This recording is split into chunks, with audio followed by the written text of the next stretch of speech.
Ndasubiye novuga kuba ndabaramutsa bakunzi ba Nuja Entertainment, bakunzi b'ikiganiro turashoboye riteka ridasanzwe kongera kubana namwe n'ubuntu bugeretswe ku bundi Imana yakuze kugira ngo twongere guhurira hano turiko twumva vyinshi bidasanzwe bicano kuri Nuja Entertainment. Amakuru menshi agenda hano kuri Nuja Entertainment, ariko nanje ngarutse muri entertainment na showbiz c'amakuru y'umuziki muri rusangi. Turabira hamwe ibiba biko biravugwa mu muziki w'u Burundi ndetse novuga no mu baririmbyi b'abarundi canke no mu ba producers turazunguruka kuko vyose nibigeze umuziki. Ndabakiye rero ndabahani ikaze mu kiganiro cyo muziki kidasanzwe kiba kirimo kizakwiro kirimo amakuru aryoshe cyane kandi yizewe. Ndasuye kubaramutsa kandi ndabahani ikaze mu kino kiganiro kidasanzwe.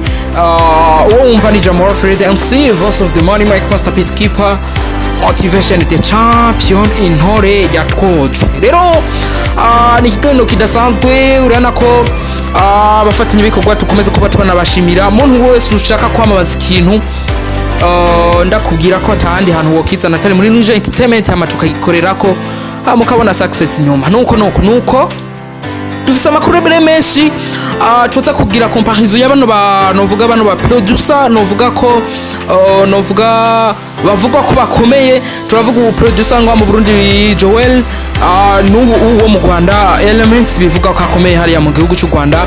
Tuza kuraba n'amajambo novuga Sadbi yagiye kuba muvuga ko neza na neza tuyasisangure turabe tuyinjiremwo in deep turabe ivyo ari vyo uko bimeze. Sasa rero duhere ku majambo Sadbi yari yaravuze ati uno mu producer wo mu Rwanda Element bivugwa ko akomeye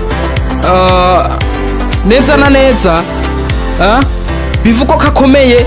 Yavuze ati umuziki wiwe awukopya neza na neza hariya mu gihugu cya Uganda, ariko yibagira ikintu gikomeye. Yibagira ko umuziki wo mu Rwanda source wawo ari uwo mu Burundi. Ico nico kintu gikomeye yibagiye kubashikiriza, ariko nanje nakibazaniye kuri Nuja Entertainment. Uranyumva? Numva iryo jambo mvuze? So yibagira ikintu cyari gikenewe, yibagira ikintu nkoramutima. Ibi bintu ngira ndabibwira abanyarwanda n'abarundi bavyibagiye. Abanyarwanda bose ni kubibutsa kuko baranabizi umuziki wabo ko source yawo ari mu Burundi. Nibuka novuga muri za 2008 za 2010 abarundi baririmba indirimbo z'igiswahili, umuziki wabo wifokasinga kuba Tanzania. Aho novuga Big Fizzo amaze gukorana indirimbo na Charly na Nina yiswe Indoro, umuziki w'u Burundi ucuza. Bamaze kubona agiye kuzuza stade Amahoro, mu Rwanda. Big Fizzo yandika amateka n'uwiswe Charly na Nina ku ndirimbo Indoro.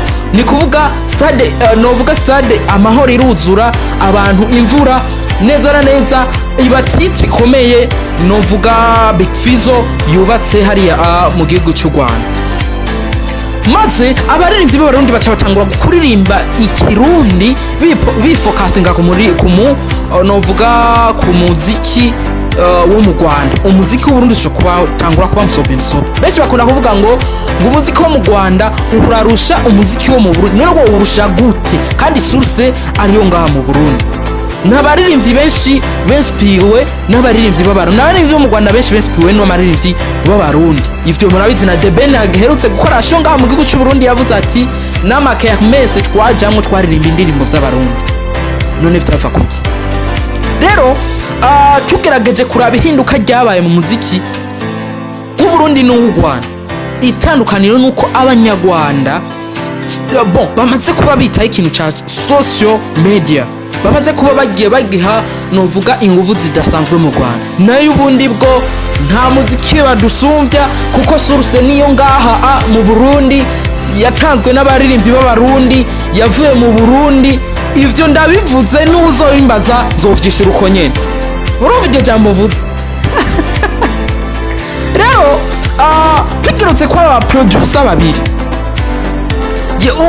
Joel yazanye novuga novuga style idasanzwe iza gupertiriba uno mu producer wo mu Rwanda.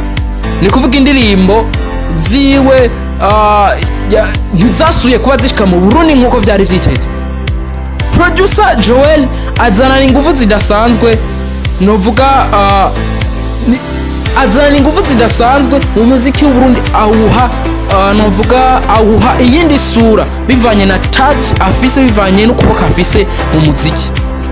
Element bimaze kuvuga ka kopya muri Uganda, benshi ntibabigize ko benshi babigize ko amaduti, bavuga ati uno mu producer nawe nyene ni gihuha ni gihuha. Rero twashaka kumvisha ko wabona ba producer babiri ntaho basa uzumvirize tushe ya Joel. Iki kintu ndakivuze neje nzogisubira, uzumvirize tushe ya Joel. Tushe ya Joel ni tushe yihariye, ni tushe novuga umuntu wese buri muririmbyi wese abashaka ngamukorera akosa gaseseshwa rumuri. Ikintu mu Rwanda ndasuye mwe baturusha ku novuga ku managinga, novuga bafise ikintu cha social media bakigize kinini kigira ingufu mu Rwanda. Naho bundi bwo ibintu vy'imiziki, ibintu vy'iki byose sose ni ngaha mu Burundi. Umuntu agira dute acyandika muri commentaire kiciye video ciwe tukibona hama tugikorerako. Ivyo novuga ko atari ibintu abarundi benshi barabizi, kuko nibishinga ntayo n'abanyarwanda ubwabo barabivuga ko sose y'umuziki wabo ari ngaha mu Burundi. Ico novuga bo ni ikintu catumye mu Burundi hagira iteka novuga mu muziki w'u Burundi, kuko umaze kubushingwa n'abantu turavuga ba Bruce Melody, baba novuga ba Deben, ba Kitoko wowe nyewe aherutse kubasohora indirimbo yasa n'irirenga y'uwiswe Bahaga nuwo ngaha mu Burundi.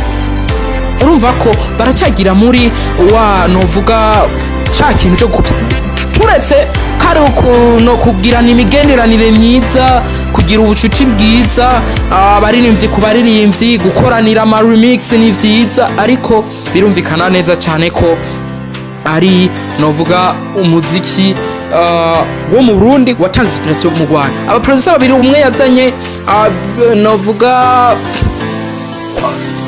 beat gakondo, uwundi azana beat ntari. Uwo ni Joel Alton, urana ko ari umuproducer ameze neza cyane. Rero ntimaze musubire kugira amaduti, ivyo birazwe n'abanyarwanda barabizi ko ari kuyibukanya tu, hari benshi bagenda babikompara, ariko mwumve ko ari uko bimeze. Ndagushimira cyane mukunzi wa Nuje Entertainment, wakoze ibishoboka byose kugira ngo mvirize kino kiganiro kugishika gihere.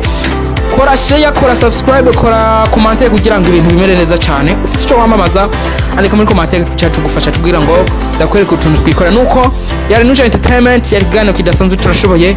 Jamor for the MC Voice of the Money Mike Passive Skipper Motivation Champion Ntwari ya Torch. Tuzisubire ku munsi nk'ibi biganiro nk'ibi.